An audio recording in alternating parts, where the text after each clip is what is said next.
ప్రభాస్, అల్లు అర్జున్, ఎన్టీఆర్ లాంటి హీరోలు మాత్రమే పాన్ ఇండియా సినిమాలు చేయాలా? చిరంజీవి, బాలకృష్ణ, నాగార్జున, వెంకటేష్ పాన్ ఇండియా లెవెల్లో సినిమాలు చేయరా? కావాలని వాళ్ళు ఆ రేస్ నుంచి తప్పుకున్నారా? లేక వాళ్లకు అలాంటి కథలు రావట్లేదా?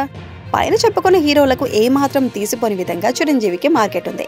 సినిమా క్లిక్ అయితే కోట్ల రూపాయల వర్షం కురుస్తుంది. ఫ్లాప్ అయితే ఆ నష్టాలు లెక్క కూడా ఉందో అది వేరే సంగతి.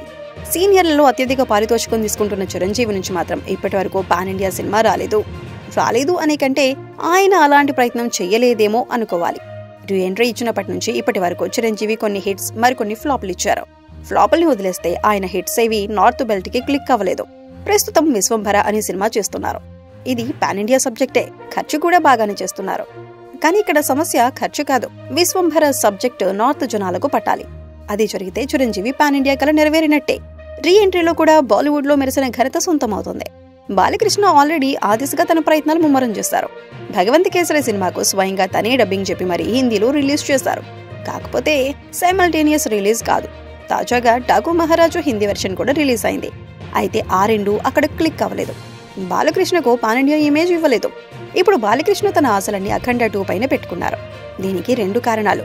ఒకటి బోయపాటి ఊరమాస్ టేకింగ్ కాగా, రెండోది నార్త్ జనాల్ని బాగా అట్రాక్ట్ చేసే మైథలాజికల్ సబ్జెక్ట్. ఇంతకుముందు బోయపాటి తీసిన కొన్ని సినిమాలు హిందీ వెర్షన్లో యూట్యూబ్ లో సూపర్ హిట్ అయిన సంగతి తెలిసిందే. అలా ఈసారి ఎలాగైనా పాన్ ఇండియా కుంభస్థలాన్ని కుట్టాలని డిసైడ్ అయ్యారు. ఇక నాగార్జున, వెంకటేష్ అయితే ఈ రేసులో చాలా దూరంగా ఉన్నారు. వెంకటేష్ తన సినిమాల్ని పూర్తిగా తెలుగు మార్కెట్ కే పరిమితం చేశారు. బ్లాక్ బస్టర్ హిట్ అయిన సంక్రాంతికి వస్తున్నాం సినిమాను ఉత్తరాదిని విడుదల చేయలేదు. పాన్ ఇండియా లెవెల్ సినిమా చేయాలి అనుకుని చేస్తే అది పాన్ ఇండియా సినిమా అవదని, చేసిన సినిమా పాన్ ఇండియా స్థాయిలో హిట్ అయినప్పుడు మాత్రమే అది పాన్ ఇండియా సినిమా అనిపించుకుంటుందని గతంలో వెంకీ అన్నారు. స్టేట్మెంట్ అయితే బాగుంది, కానీ కనీసం ఆ దిశగా ఆయన ప్రయత్నం చేయటం లేదు. ఇక నాగార్జున సంగతి సరే, ఆయన రీజనల్ సినిమానే తీయటం లేదు. ఇప్పుడున్న పరిస్థితుల్లో ఆయన నుంచి పాన్ ఇండియా ప్రాజెక్ట్ ఆశించడం అత్యాశే అవుతుంది.